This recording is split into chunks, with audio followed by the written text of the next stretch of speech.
bienvenue à la délégation comorienne pour cette journée extrêmement importante qui va annoncer la clôture d'un cycle extrêmement décisif pour les Comores, puisque c'est des années de travail qui aboutissent.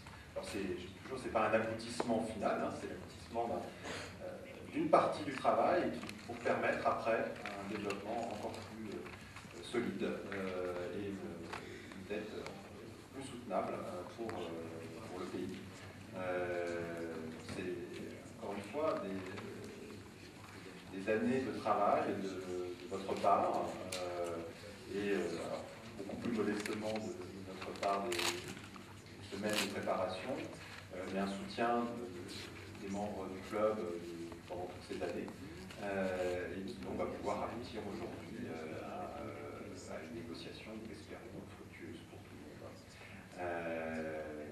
Je ne veux pas prendre plus de votre temps, parce que je pense que les gens sont plus intéressés de vous entendre, Monsieur le Vice-président, sur la situation actuelle des Comores, les réformes que vous entreprenez et comment vous avez réussi à aboutir, à arriver au point d'achèvement et aujourd'hui à cette négociation au Club de Paris.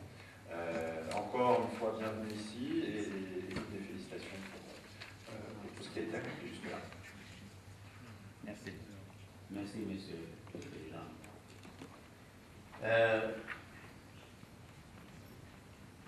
Monsieur le Vice-président du Club de Paris, Madame la secrétaire générale du Club de Paris,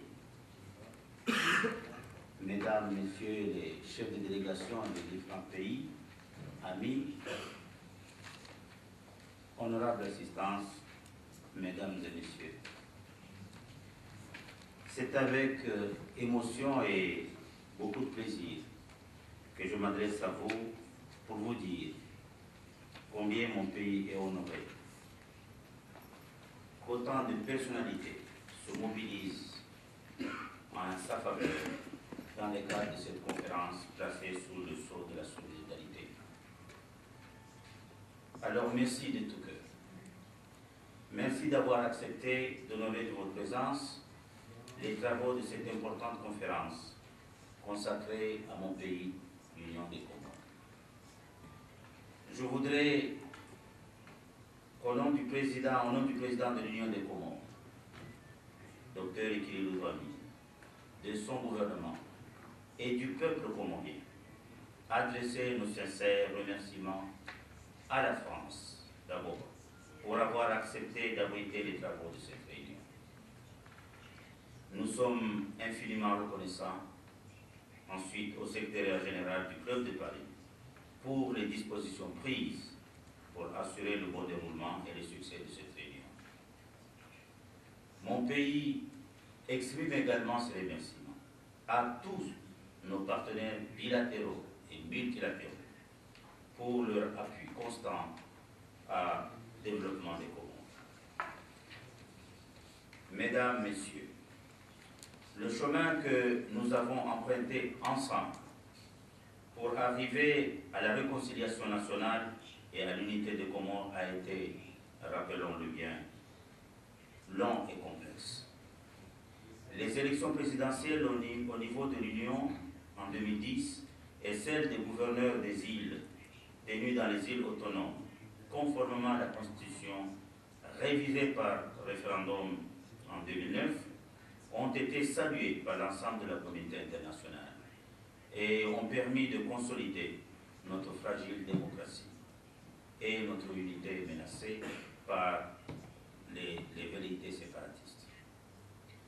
Aujourd'hui, votre présence ici montre que la communauté internationale entend toujours rester à nos côtés pour soutenir les acquis de cette réconciliation nationale et nous accompagner dans notre lutte contre la pauvreté.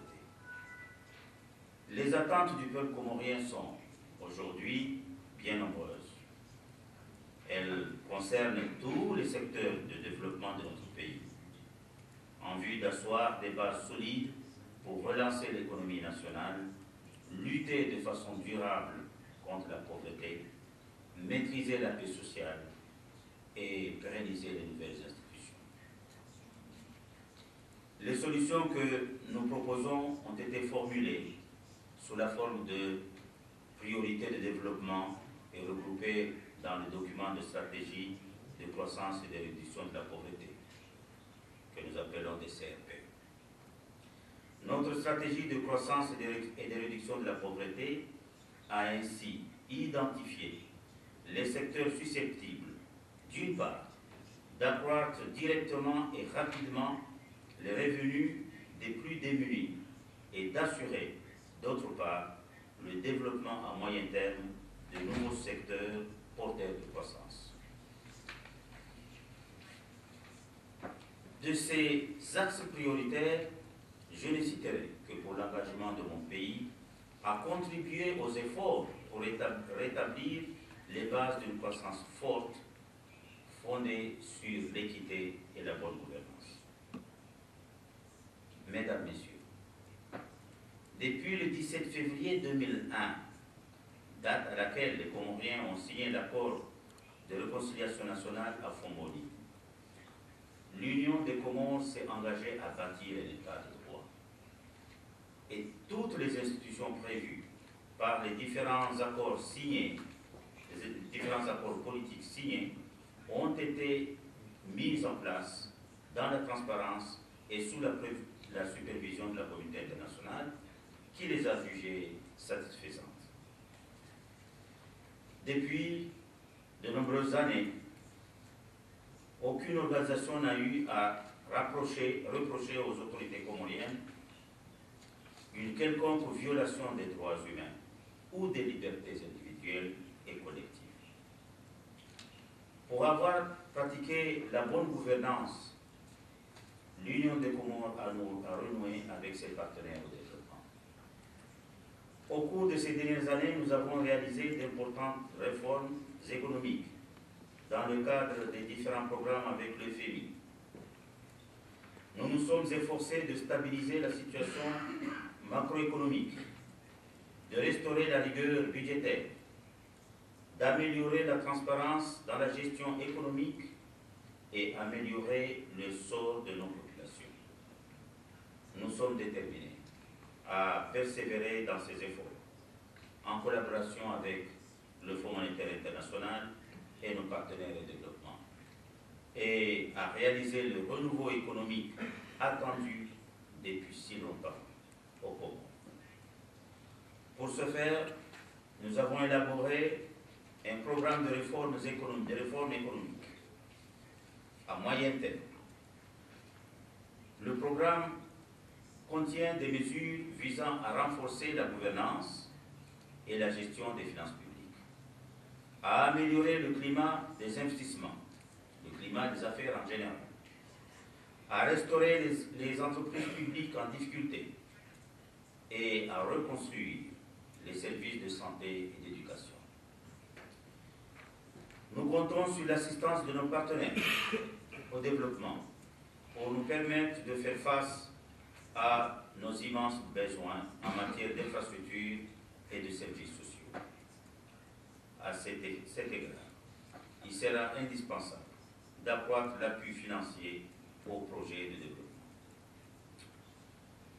Le 17 décembre 2012, le Conseil d'administration du Fonds monétaire international a approuvé la 4e revue du programme au titre de la facilité élargie de crédit et s'est prononcé par la même occasion pour l'octroi du point d'achèvement de l'initiative en faveur des pays pauvres présentés, suivi le 20 décembre 2012 par le Conseil d'administration du groupe de la Banque mondiale qui a statué que les Comores satisfont les critères requis pour l'atteinte du point d'achèvement.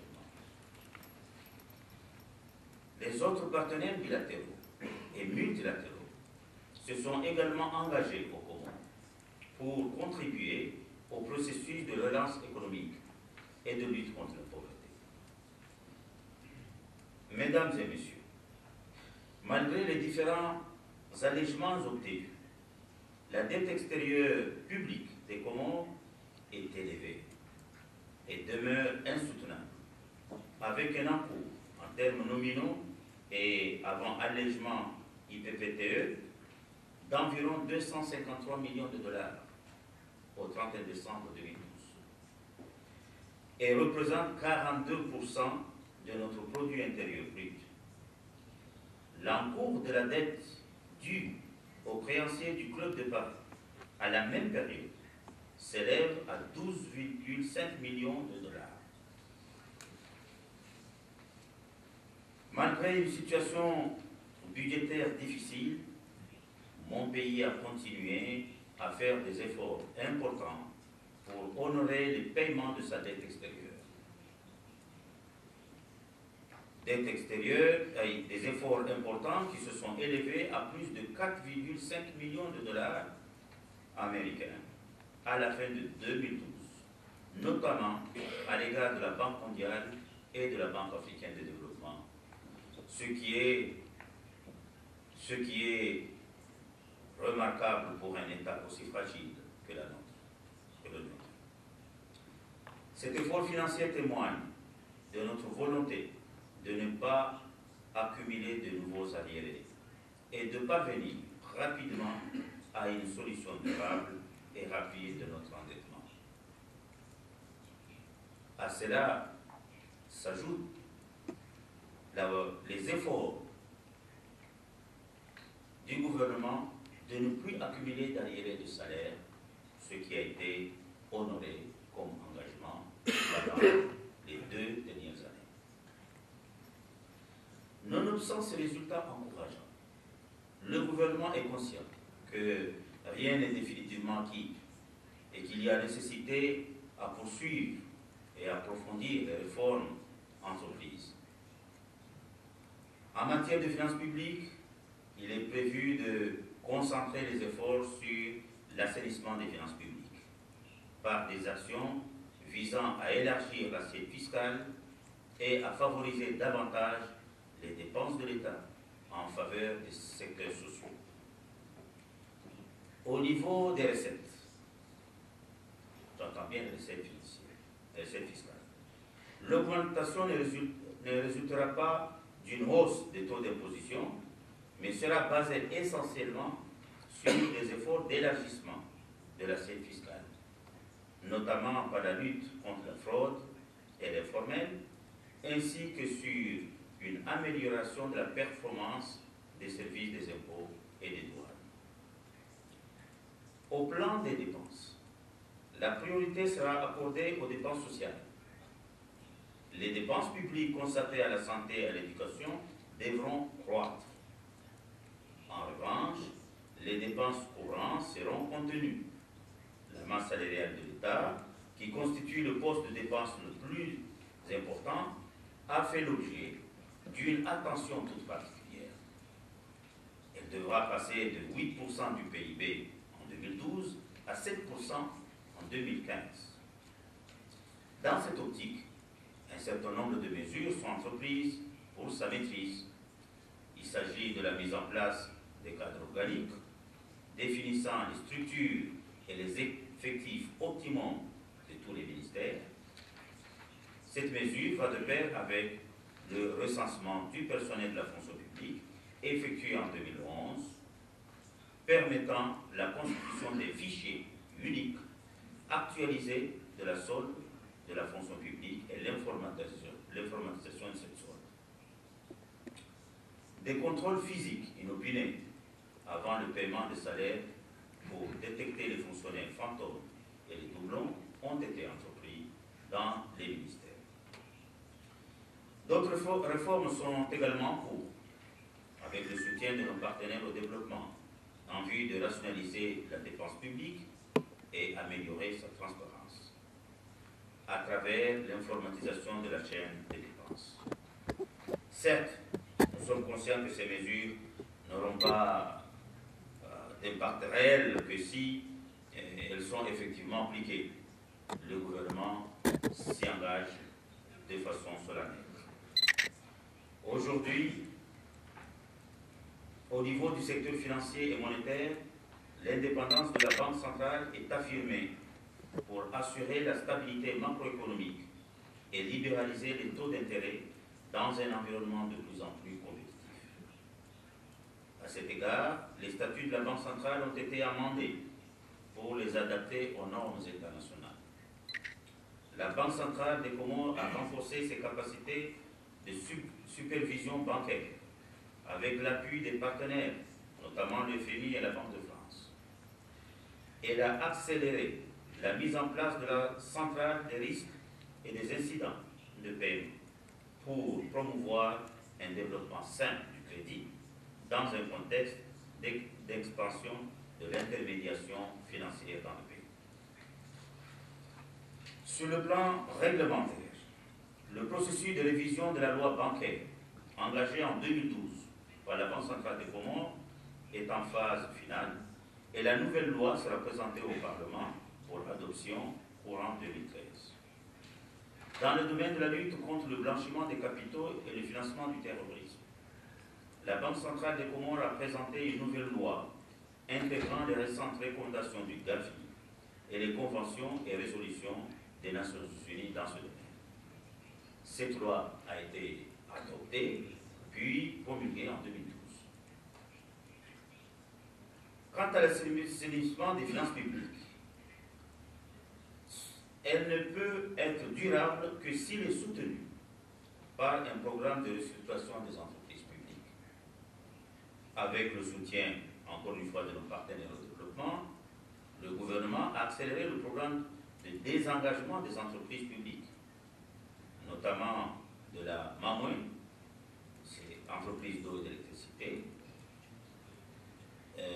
Comores Télécom, c'est l'entreprise de télécommunications, de la Société comorienne des hydrocarbures, entreprise de commercialisation des produits pétroliers, et cela avec l'assistance de la Société financière internationale, de la Banque africaine de développement et de l'Union européenne.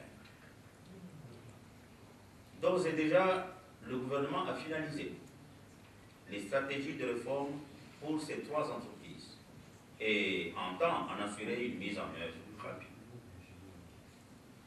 Pour attirer les investissements extérieurs, un code des investissements a été adopté le 31 août 2007. Ce code prévoit le renforcement des droits des investisseurs, le libre transfert des capitaux et des bénéfices, un certain nombre d'incitations fiscales et des procédures judiciaires pour permettre aux investisseurs de recourir aux tribunaux de leur choix, notamment à des cours d'arbitrage international.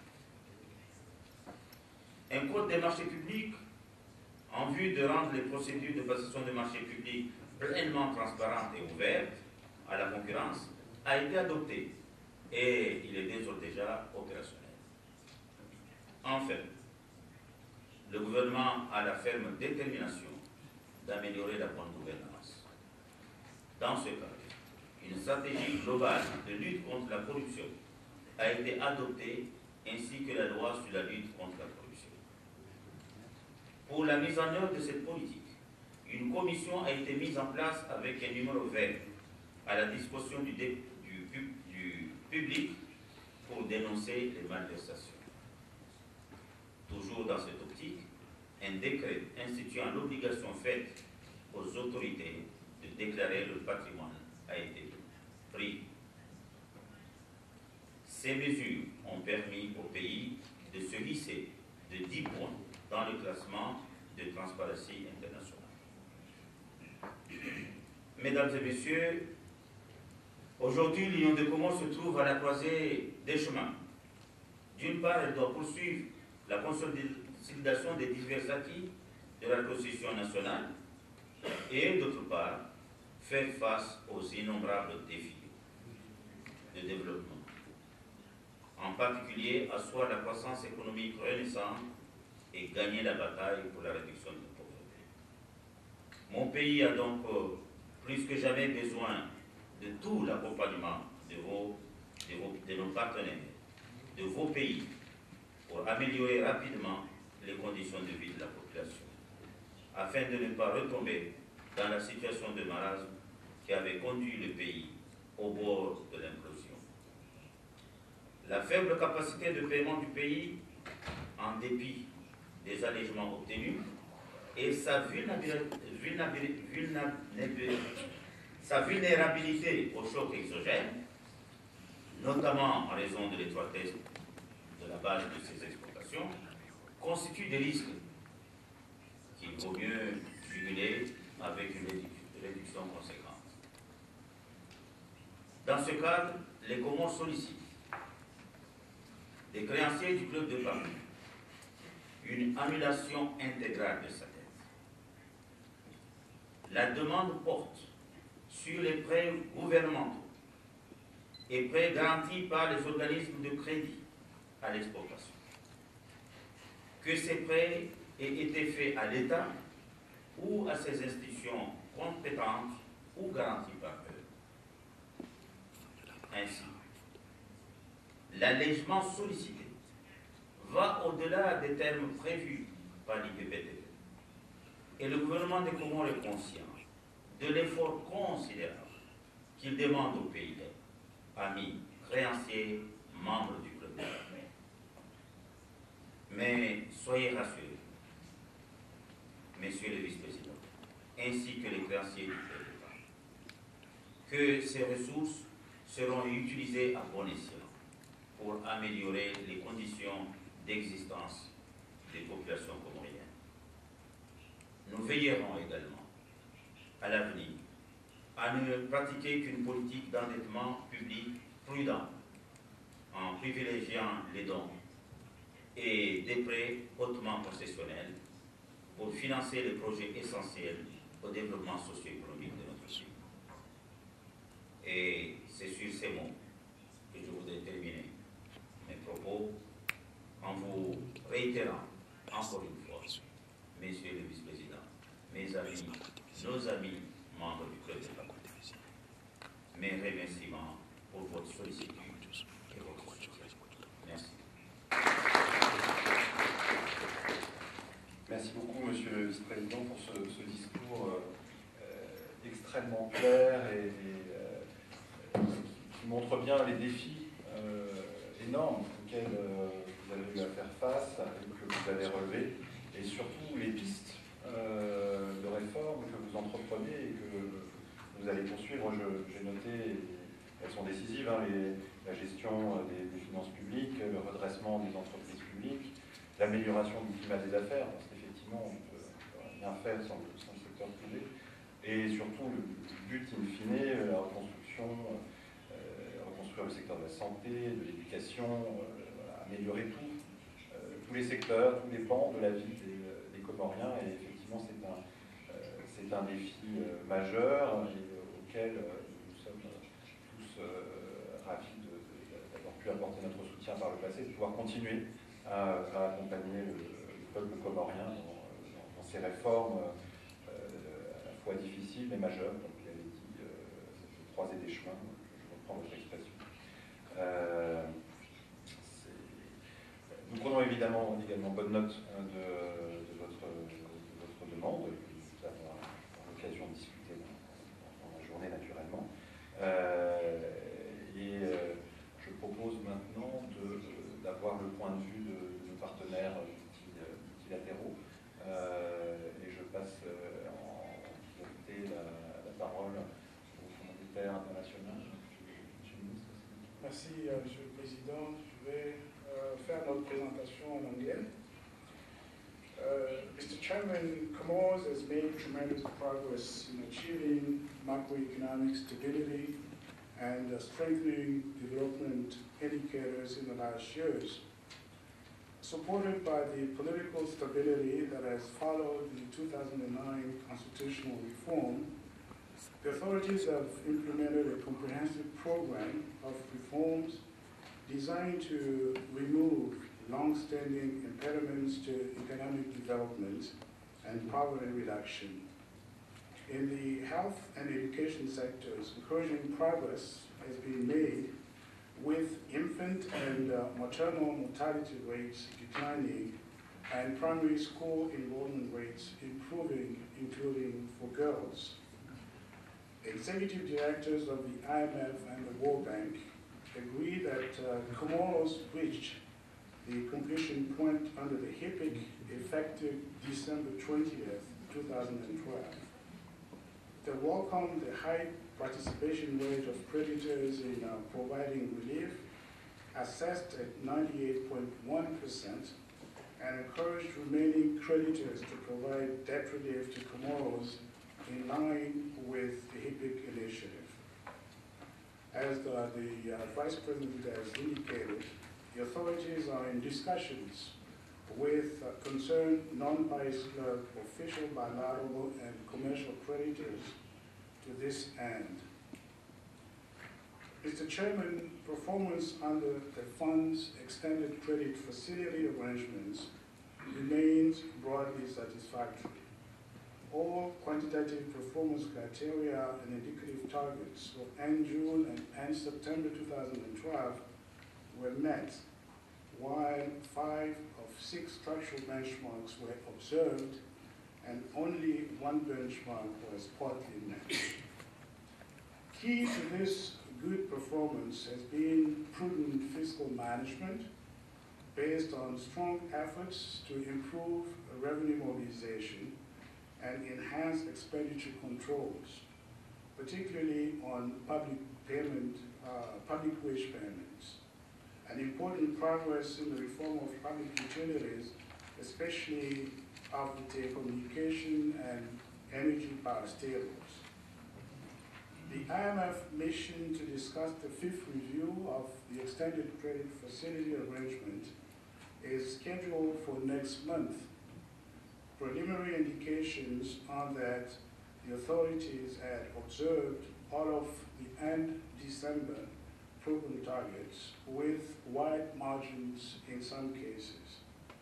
The primary domestic fiscal balance is likely to have posted a surplus of 3.8% of GDP, up from 1.6% in 2001, thanks to continued good revenue performance, particularly of indirect taxes and non-tax revenues related to the Economic Citizenship Program, and broad spending restraint, including on wages.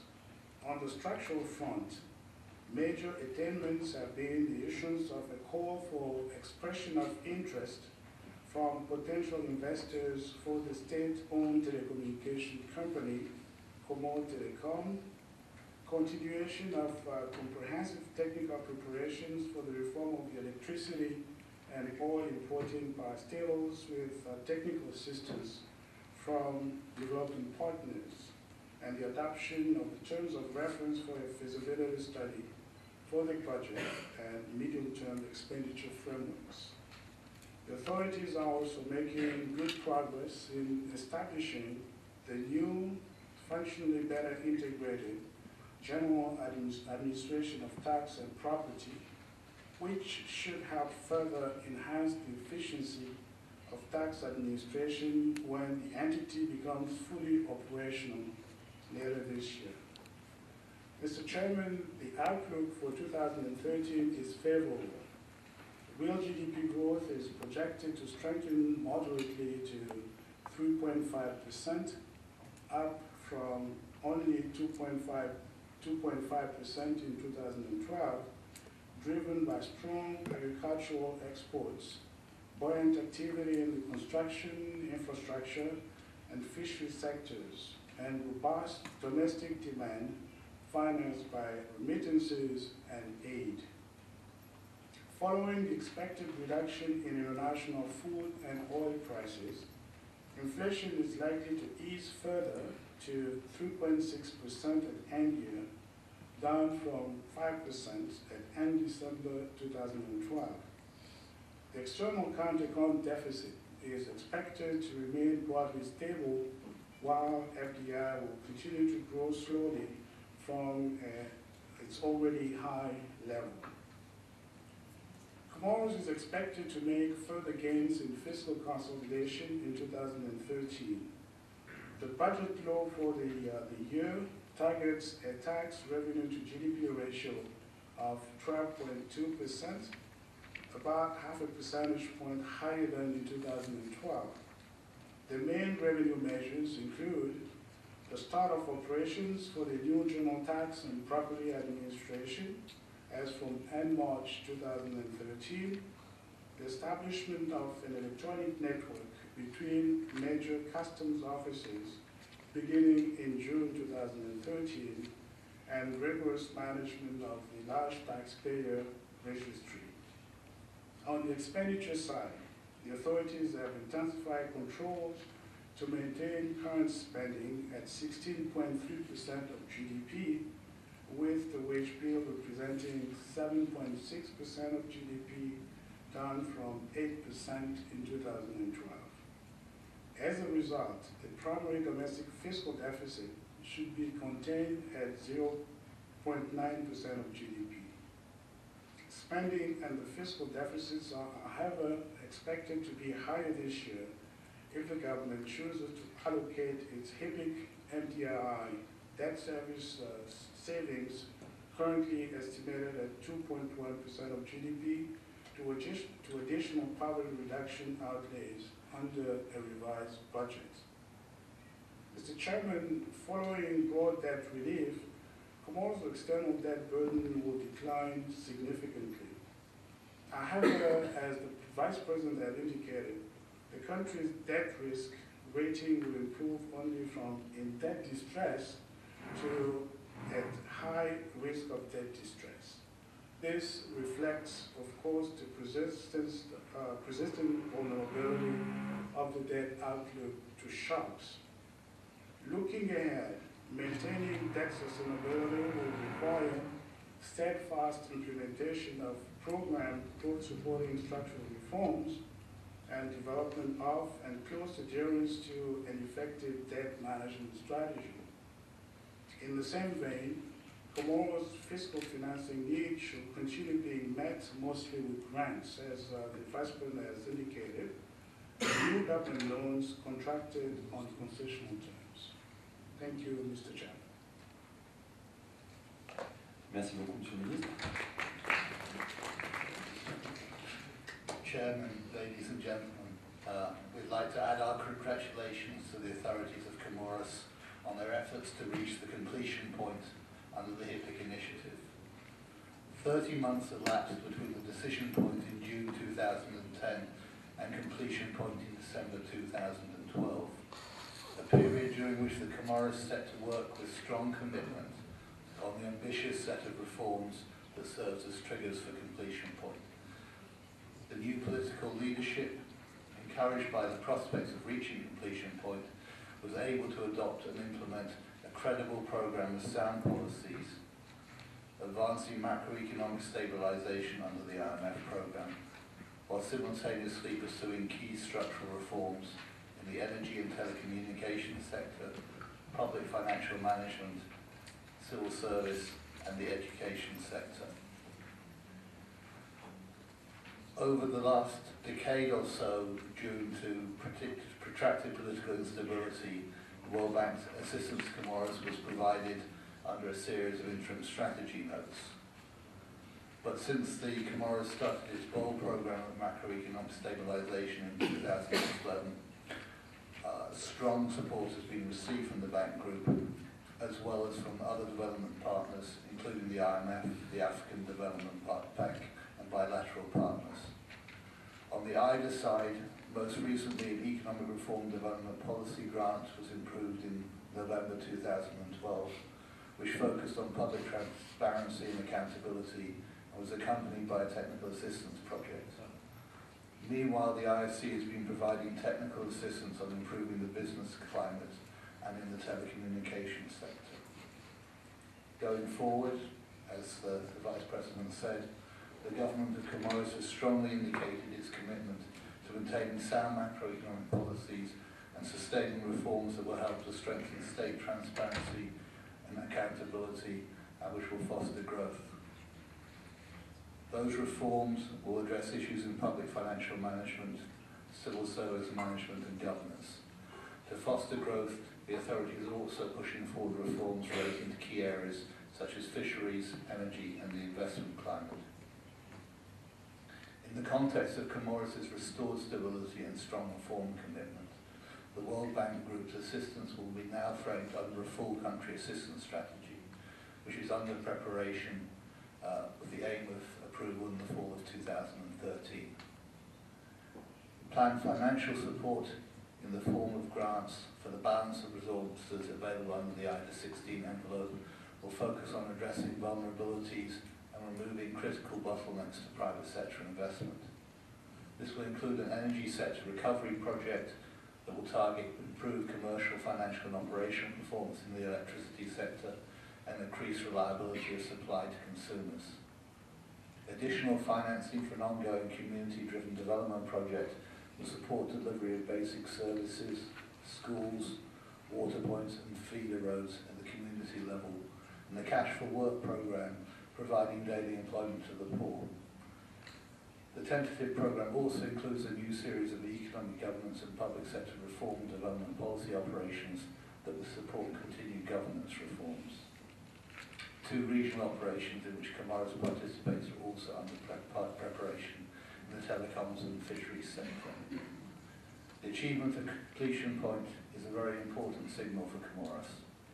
Going forward, strong support from development partners will be imperative to help the government continue to implement the policies and accelerate reforms that secure growth and reduce poverty. In the challenging circumstances that Comoros still faces, continuous support from Paris Club creditors will also be critical to the government and the people of Comoros in their efforts. We therefore wish you a very successful negotiation today with your Paris Club creditors. Thank you.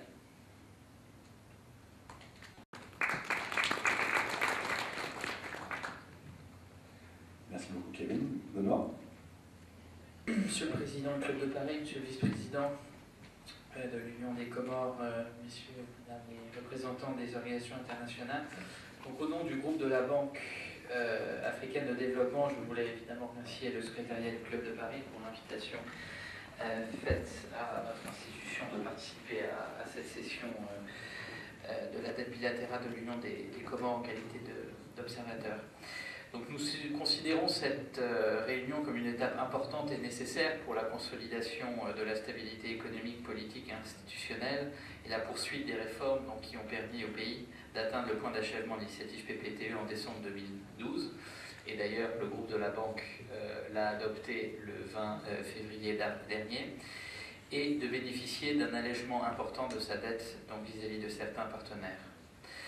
Dans la foulée de la stratégie de croissance et de réduction de la pauvreté quinquennale, couvrant la période 2010-2014, que l'Union des Comores met en œuvre avec l'appui de leurs partenaires au développement, la Banque a approuvé en décembre 2011 un document de stratégie pays, un DSP, couvrant la période 2011-2015, centré sur un pilier unique intitulé « L'appui au secteur de l'énergie en soutien à la diversification de l'économie ».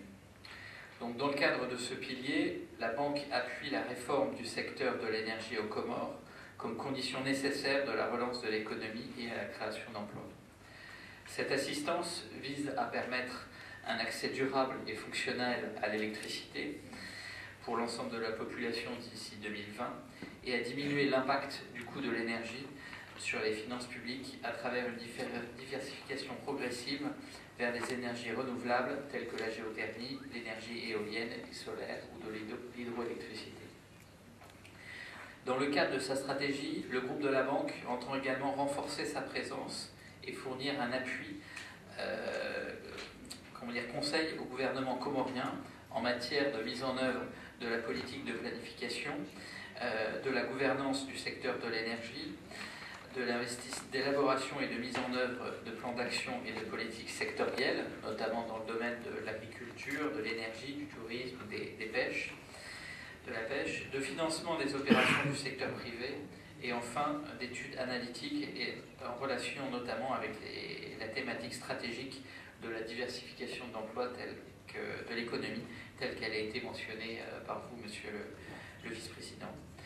S'agissant de l'assistance du groupe de la Banque au point d'achèvement de l'initiative PPTE, donc sur un allègement de la dette à consentir par l'ensemble des créanciers estimés à 144,8 millions de dollars en valeur actuelle à la fin 2009, donc le groupe de la Banque s'est engagé à octroyer une réduction de dette évaluée à 34,4 millions de dollars américains.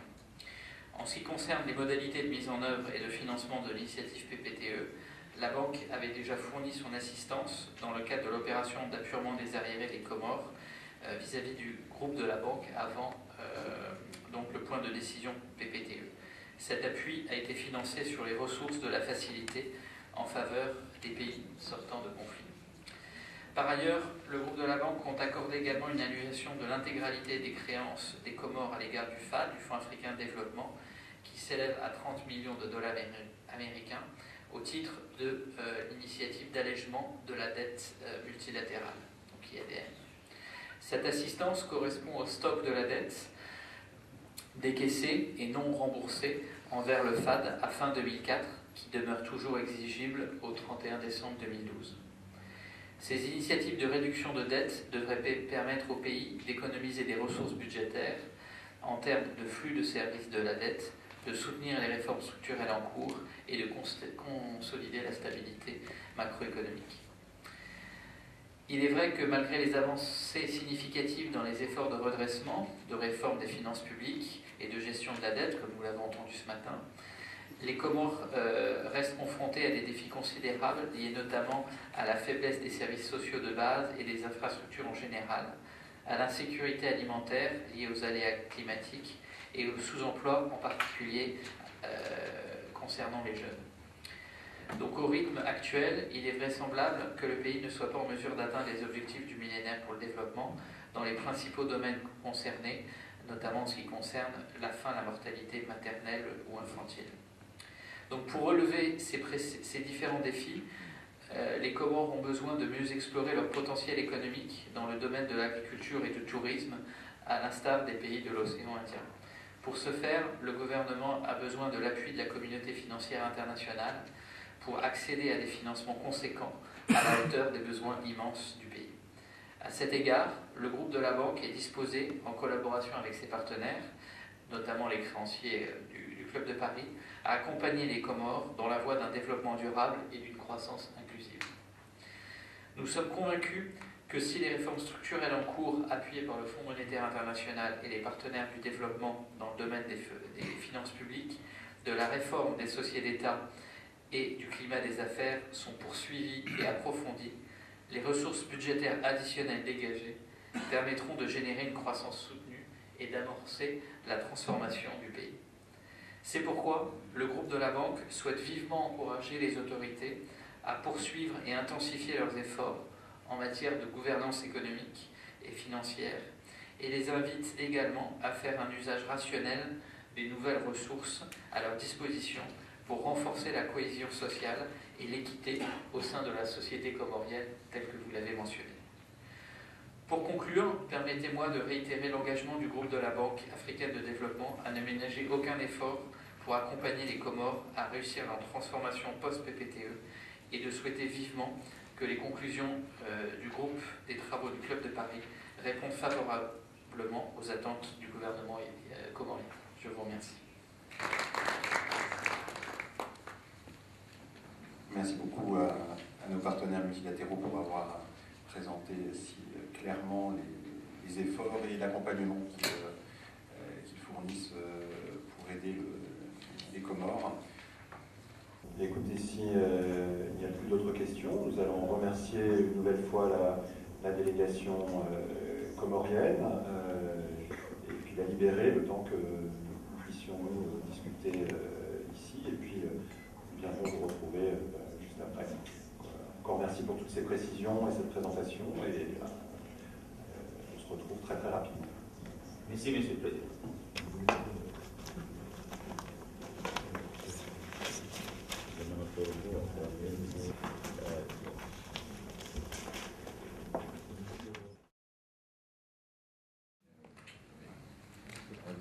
Monsieur le Vice-président, je vais vous inviter à parapher et signer les accords, puis nous allons les faire circuler pour la séance de signature et nous pourrons vous écouter à l'issue pendant ce temps-là.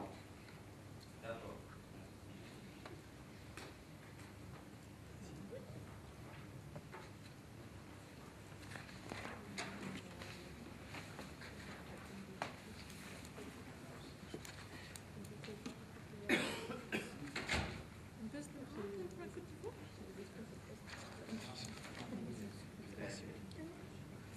Alors, Messieurs les vice-présidents du Club de Paris, président de cette conférence, Madame la secrétaire générale du Club de Paris, Mesdames et Messieurs les chefs des délégations des pays, des membres du Club de Paris, honorable assistance, Mesdames et Messieurs,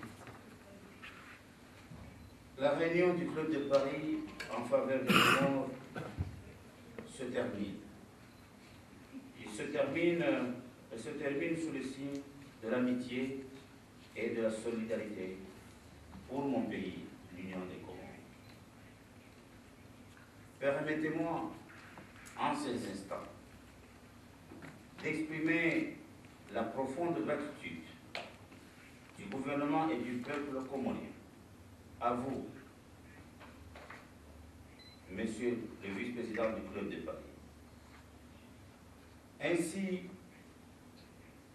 qu'au ministère de l'économie et des finances, au secrétariat du Club de Paris, pour l'accueil chaleureux qui nous a été réservé et pour ses efforts pour la réussite des travaux de cette conférence.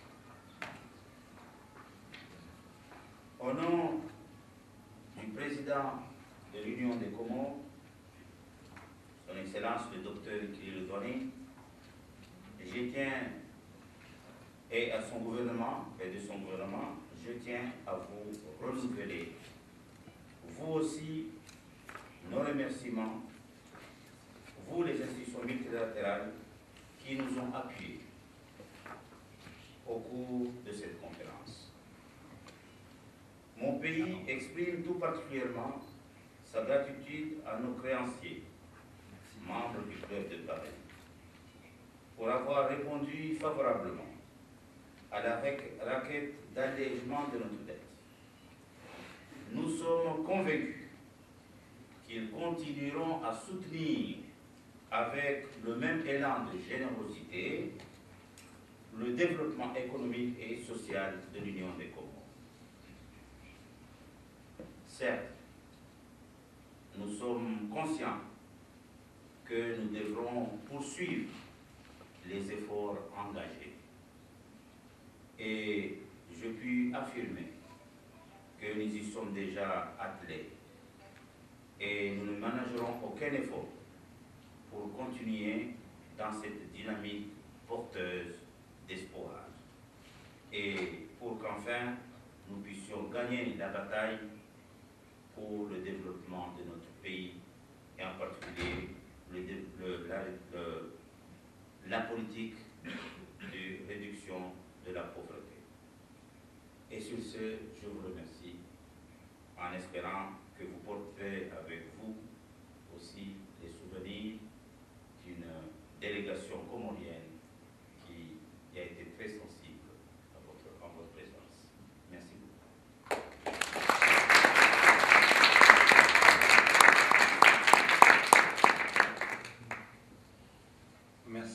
Merci beaucoup, Monsieur le Vice-président. Juste quelques mots pour finir. Alors, après une courte journée de négociations, de longues semaines de travail de part et d'autre pour cette journée, et pour le gouvernement comorien et le peuple comorien de longues années d'efforts, je veux vraiment saisir cette occasion pour féliciter les Comores d'être là aujourd'hui et d'achever cette partie du parcours, comme je le disais ce matin, parce que, comme vous l'avez dit, la suite de la route du développement continue, et elle est également difficile, mais un point extrêmement important a été atteint. Et je veux dire que l'atteinte du point d'achèvement de l'initiative PPTE est un moment fondamental du processus de développement d'un pays. L'initiative PPTE est efficace, hein, on l'a vu, les études du FMI le montrent. Les pays ayant bénéficié de cette initiative et qui ont passé le point d'achèvement ont permis de réduire, grosso modo, en moyenne pour tous les pays, de 3% de PIB sur 10 ans leurs dépenses, et d'augmenter à due concurrence leurs dépenses de service de la dette, et d'augmenter quasiment à due concurrence les dépenses en faveur de la pauvreté. Donc c'est vraiment quelque chose qui marche, c'est-à-dire cette initiative produit le résultat pour laquelle elle a été créée. Si on parle même en stock de dette, hein, ce qui au Club de Paris est aussi quelque chose de parlant, la dette extérieure des pays post-PPTE est passée d'environ 100 points de PIB en moyenne à 30 points de PIB 3 ans après l'atteinte du poids d'achèvement. Donc on voit qu'on retrouve des marges de manœuvre financières considérables grâce à cette initiative, et je crois que nous en sommes tous très, très heureux. Il est d'autant plus important pour nous d'avoir les Comores aujourd'hui pour fêter leur sortie de l'initiative PPTE, qu'il est vrai que le pays a bénéficié du traitement préliminaire au titre de PPTE seulement en 2009. Ce qui est vrai que c'était relativement récemment par rapport à d'autres pays, à cause des difficultés que vous avez mentionnées, mais les efforts ont perduré et ont finalement réussi à aboutir et après à se conclure pour le point d'achèvement relativement rapidement. Le chemin fut donc long, comme je le disais, la route du développement va l'être encore, mais c'est une étape majeure qui a été franchie aujourd'hui avec l'annulation d'une large part de la dette due au Club de Paris. Vous l'avez dit également, une étape encore plus importante s'ouvre, pour les Comores, c'est que le pays bénéficie de la comparabilité de traitement avec ses autres créanciers bilatéraux hors Club de Paris, y compris les créanciers commerciaux, dont le stock de dette est conséquent, même comparativement à celui que nous avons traité aujourd'hui. Et puis, voilà, toutes les grandes réformes économiques dont vous avez parlé, qui ont pour but de faire une lutte efficace contre la pauvreté, car c'est bien là le but ultime de tout le travail que vous accomplissez. Alors nous comptons bien sûr évidemment sur vous pour mettre en œuvre une politique de réendettement extérieur soutenable, puisque sinon nous serions obligés de nous revoir, ce qui serait quand même... On est ravis de vous voir aujourd'hui, mais moins on se voit, voilà, moins on se porte. Bien sûr, là, je le disais en plaisantant, mais vous pouvez en revanche compter sur nous en tant que pays amis, naturellement, pour la suite de vos efforts et pour vous soutenir quand vous en aurez besoin. Donc, simplement, encore bravo et merci pour tout le travail accompli de votre côté. J'en profite comme d'habitude aussi pour les équipes et pour tous nos partenaires du Club de Paris. Encore bravo et merci.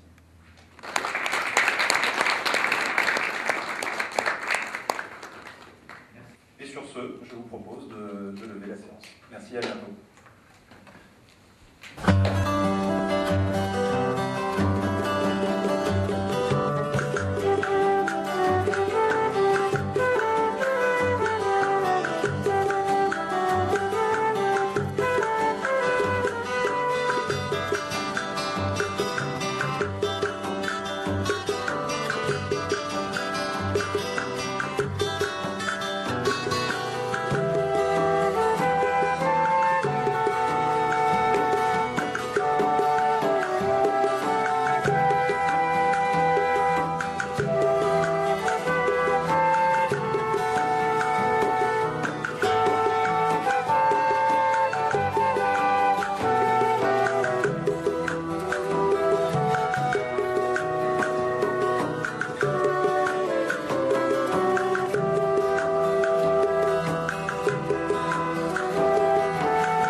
Chelewa